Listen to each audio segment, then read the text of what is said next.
A veces, lo más aterrador no es lo que estalla, sino lo que no hace ruido. El silencio. Ese tipo de silencio que se esconde en las casas, que camina detrás de nosotros sin que lo notemos, que vive dentro de personas que parecen normales, hasta que un día deja de ser silencio y se convierte en algo más oscuro. Hay personas que llevan ese silencio por dentro, personas que nunca aprendieron a manejarlo, que lo cargan hasta que se vuelve demasiado grande, demasiado pesado, demasiado peligroso. Y durante años, en la ciudad de Milwaukee, ese silencio tuvo un nombre: Jeffrey Dahmer. Un hombre invisible a los ojos del mundo. Un hombre moldeado por el abandono, por la desconexión, por una oscuridad que nadie quiso ver a tiempo. Esta es la historia de cómo ese silencio se convirtió en una de las sombras más perturbadoras que haya dejado un ser humano. Jeffrey Dahmer no llamaba la atención, no destacaba, no incomodaba, era simplemente alguien más. Callado, tímido, reservado, casi invisible. No tenía el carisma de otros asesinos, no manipulaba a la gente, no imponía miedo. Su arma más poderosa era su indiferencia, la forma en que su presencia se diluía entre los demás. Era el tipo de vecino que uno olvida, el trabajador que nadie recuerda al día siguiente, el muchacho que parecía perderse entre la multitud. Pero detrás de esa apariencia apagada, había un vacío profundo, una incapacidad casi total para conectar con otros. Dahmer deseaba compañía, pero no sabía cómo relacionarse. Temía ser rechazado, pero también temía estar solo. Ese conflicto, necesidad de compañía mezclada con terror a la soledad, fue moldeando la sombra dentro de él. Y mientras todos lo veían como un joven inofensivo, por dentro empezaba a surgir una idea peligrosa. La idea de tener a alguien que nunca pudiera irse. Alguien inmóvil. Alguien que existiera solo para él. Ese pensamiento creció con los años, alimentado por su aislamiento, sus deseos reprimidos y una obsesión silenciosa que nadie detectó. Así caminó Jeffrey Dahmer entre la gente, normal en el exterior, torcido por dentro, y cada día más cerca de convertirse en uno de los criminales más perturbadores de la historia moderna. Desde afuera, la casa de los Dahmer parecía normal, pero por dentro era un campo de tensión constante. Su padre, Lionel, era lógico, frío, absorbido por el trabajo. Su madre, Joyce, vivía atrapada entre medicamentos, ansiedad y crisis nerviosas que llenaban el hogar de gritos, discusiones y silencios insoportables. Jeffrey creció en medio de eso. Puertas que se cerraban, llantos que nadie calmaba, silencios que pesaban más que los gritos. No hubo afecto, no hubo guía, no hubo estabilidad. Desde muy pequeño empezó a desconectarse emocionalmente. No jugaba como otros niños, no buscaba atención, no expresaba cariño. A veces parecía mirar el mundo desde fuera de su propio cuerpo. Y entonces apareció algo más. Una curiosidad anormal por los animales muertos. Mientras otros niños sentían miedo o repulsión, Jeffrey observaba restos con calma, como si estudiara su estructura. Veía orden donde otros veían horror. Un día, tratando de acercarse a su hijo, Lionel le enseñó algo que marcaría su destino. Cómo limpiar huesos con productos químicos. Cómo separar materia orgánica para dejar solo el material óseo. Lionel creyó que era ciencia. Para Jeffrey fue una revelación. Los huesos eran limpios, callados, quietos. No podían irse. No podían abandonarlo. Ese fue el primer vínculo emocional que Jeffrey sintió en su vida. A los 8 años, su madre tuvo un colapso que fracturó aún más la familia. En esa casa llena de tensión, Jeffrey aprendió a desaparecer emocionalmente, como si apagaran un interruptor dentro de él. Cuando llegó el divorcio, caótico, lleno de abandonos y discusiones, Jeffrey quedó completamente solo. Esa soledad no fue un evento, fue una herida, un vacío, la semilla de la sombra que años después consumiría su vida. La oscuridad de Dahmer no nació de golpe. Fue una grieta que se abrió lentamente durante años. En la adolescencia, mientras sus compañeros descubrían amistades y relaciones, Jeffrey se hundía en fantasías que no se atrevería a contar. No eran fantasías violentas, eran fantasías de control, de quietud absoluta, de tener a alguien inmóvil a su lado, para siempre. Las relaciones humanas lo asustaban. No sabía cómo acercarse a alguien sin sentir ansiedad. No sabía cómo sostener una conversación sin volverse torpe o nervioso. Pero sí sabía lo que quería. Una presencia constante, quieta, que no pudiera abandonarlo. El alcohol se convirtió en su escape. Bebía para adormecer su mente, para callar sus pensamientos, pero también para alimentarlos. A los 17 años, sus fantasías dejaron de ser solo pensamientos y empezaron a sentirse como posibilidades. Cuando sus padres se separaron definitivamente, Jeffrey quedó solo en la casa familiar, sin reglas, sin supervisión, sin compañía, con sus fantasías creciendo sin límites. Fue en esa casa silenciosa donde su mente finalmente se torció, y la oscuridad dejó de ser imaginación para convertirse en intención. Después de su primer acto de violencia, Lionel, sin saber nada, obligó a Jeffrey a enlistarse en el ejército, esperando que la disciplina lo corrigiera. Al principio funcionó. Dahmer tenía buena coordinación, mantenía la calma bajo presión y trabajaba en un área sensible: tratamiento de sustancias médicas y químicos de uso controlado. Pero su adicción al alcohol creció. Llegaba ebrio a entrenamientos. Perdía el control. Extraños episodios de desconexión preocupaban a sus superiores. Compañeros reportaron comportamientos inquietantes. Otros denunciaron que se despertaban con Dahmer observándolos fijamente, como si estudiara su respiración, su quietud, su silencio. Finalmente, las autoridades militares determinaron que no era apto, ni emocional, ni física, ni moralmente. Fue expulsado del ejército, no por incompetencia técnica, sino por inestabilidad emocional y abuso de alcohol. Ese rechazo final, esa expulsión, rompió lo poco que quedaba de su estabilidad. Cuando dejó el ejército, ya no tenía rumbo, ni propósito, ni identidad. Solo tenía sus fantasías, sus deseos y un vacío que no sabía llenar. En 1978, Jeffrey Dahmer estaba completamente solo en la casa familiar. Fue ahí donde recogió a Stephen Hicks. Lo invitó a tomar algo. Rieron, conversaron, compartieron una tarde que parecía normal, hasta que Stephen quiso irse. Ese abandono, ese miedo a quedarse solo otra vez, encendió la chispa final dentro de Jeffrey. Actuó con frialdad, sin gritos, sin súplicas, sin vacilar.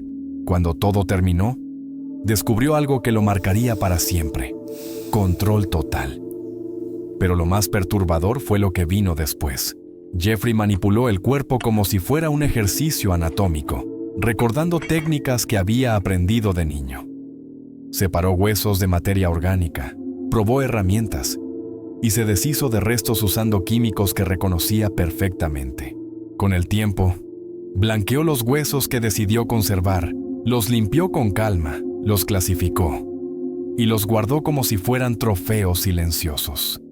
Ese fue su verdadero primer ritual, y cuando terminó, no sintió horror, sintió alivio, un alivio adictivo.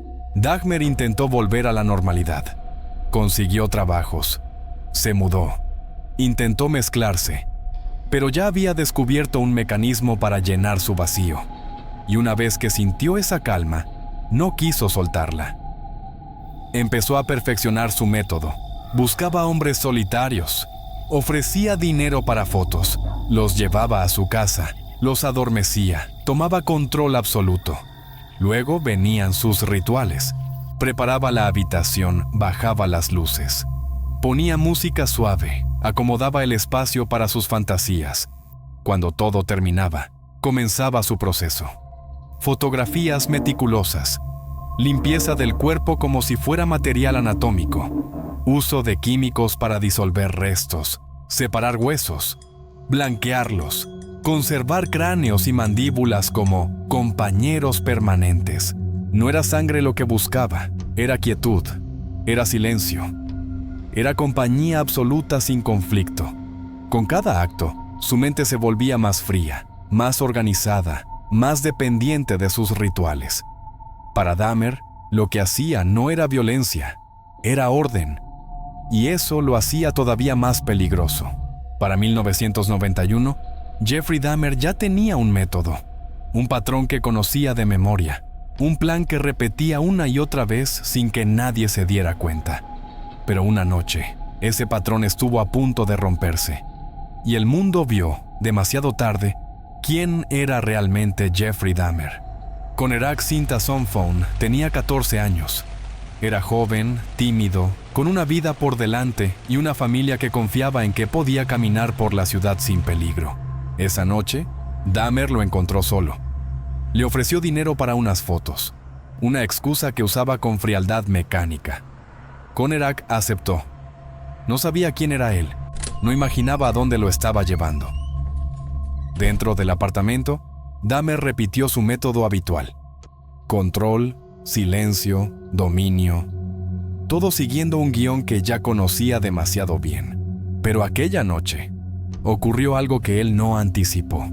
Conerak, en un estado de confusión y miedo, logró escapar del apartamento, logró salir a la calle, logró pedir ayuda. Se desplomó frente a un grupo de mujeres que, al verlo temblando, desorientado, casi sin poder hablar, hicieron lo que cualquiera haría: llamaron a la policía. Por primera vez, Jeffrey Dahmer estaba a una puerta de ser detenido.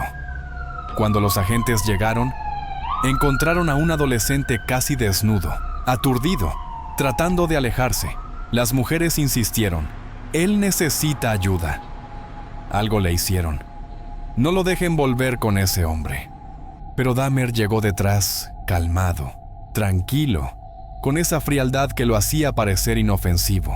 Les dijo a los oficiales que era su pareja, que habían tenido una discusión, que Conerak estaba ebrio y que solo quería llevarlo a casa. Los policías, creyendo la versión de un adulto tranquilo por encima de las mujeres que suplicaban que no lo dejaran ir, le entregaron nuevamente al joven, lo escoltaron hasta la puerta del apartamento, le desearon una buena noche y se fueron. Detrás de aquella puerta ya no había posibilidad de escape, ni para Conerak, ni para todas las víctimas que vendrían después. Ese error policial se convirtió en uno de los momentos más trágicos y recordados del caso Dahmer, porque esa noche, Jeffrey Dahmer no solo recuperó el control. Esa noche entendió que su apariencia tranquila, su calma, su voz apagada, eran más poderosas que cualquier sospecha. Esa noche, confirmó que podía engañar a cualquiera. Y lo hizo. Cuando la policía entró al apartamento 213, encontraron tambores de plástico azul, sustancias químicas corrosivas, una sierra de mano, herramientas quirúrgicas, frascos con material orgánico preservado, un congelador, con restos clasificados, varios cráneos cuidadosamente blanqueados, dibujos anatómicos, una colección de fotografías detalladas y un altar en construcción hecho con huesos pulidos y mandíbulas. No eran objetos improvisados, eran rituales. Un mundo privado que Jeffrey había construido durante años, sin que nadie lo notara. Cuando los policías entraron al apartamento 213, Jeffrey Dahmer los observó con la misma calma de siempre. No gritó, no se alteró, no intentó escapar. Parecía resignado, como si supiera que ese momento iba a llegar tarde o temprano. Uno de los agentes revisó el pequeño cuarto mientras Dahmer permanecía sentado. El olor era insoportable, mezcla de químicos, humedad y algo que ningún policía podría olvidar jamás. Al abrir un cajón, el oficial encontró una serie de fotografías Polaroid. Imágenes que no deberían existir. Imágenes que revelaban el alcance real de los crímenes de Dahmer. Fue en ese instante, exactamente en ese segundo, cuando el oficial se dio la vuelta, miró a su compañero y dijo las palabras que marcaron el final de la oscuridad de Dahmer: «Denme las esposas». Jeffrey no resistió, no peleó, no dijo nada. Simplemente levantó las manos como si estuviera entregándose a algo inevitable. Mientras lo sacaban del edificio, los vecinos miraban desde puertas y ventanas. Años de olores extraños, ruidos inexplicables y quejas ignoradas pasaban por sus cabezas como piezas de un rompecabezas que nunca lograron armar. La noticia se extendió rápido. Apenas unas horas después, el nombre Jeffrey Dahmer comenzó a aparecer en radios, en televisores, en periódicos. Un nombre que hasta ese día no significaba nada para la mayoría del país, pero que ahora se convertiría en uno de los más temidos de la historia moderna. Durante el traslado, Dahmer mantuvo la vista baja. No preguntó qué iba a pasar. No intentó justificarse. No pidió perdón. Solo dijo una frase simple, casi susurrada. Lo que hice, no puedo deshacerlo. La policía no sabía aún la magnitud real de lo que había ocurrido en ese apartamento. No sabían que estaban frente a uno de los casos más horribles que iban a investigar en sus carreras. Pero sí sabían algo. Jeffrey Dahmer ya no era un hombre libre. La oscuridad que lo había protegido durante años acababa de quebrarse para siempre, y la verdadera historia apenas empezaba a revelarse. Durante el juicio, su confesión fue una de las más completas de la historia criminal. Explicó cada paso con calma, como si relatara instrucciones técnicas, no actos horribles. Habló de por qué guardaba huesos. Eran compañía silenciosa. Habló de su obsesión con torsos quietos, con inmovilidad, con silencio emocional. Nunca intentó justificarse, solo describió, como si la emoción fuera algo que no entendía. Cuando Jeffrey Dahmer fue finalmente encarcelado, muchos pensaron que la historia había terminado, que con él tras las rejas, el miedo se apagaría y el país podría cerrar ese capítulo oscuro. Pero no fue así. El caso Dahmer dejó una marca profunda, una herida que atravesó familias, comunidades y un sistema que falló donde más importaba. Su nombre se convirtió en símbolo de todo lo que puede salir mal cuando la indiferencia, la falta de seguimiento y el prejuicio se mezclan con un depredador que sabía pasar desapercibido.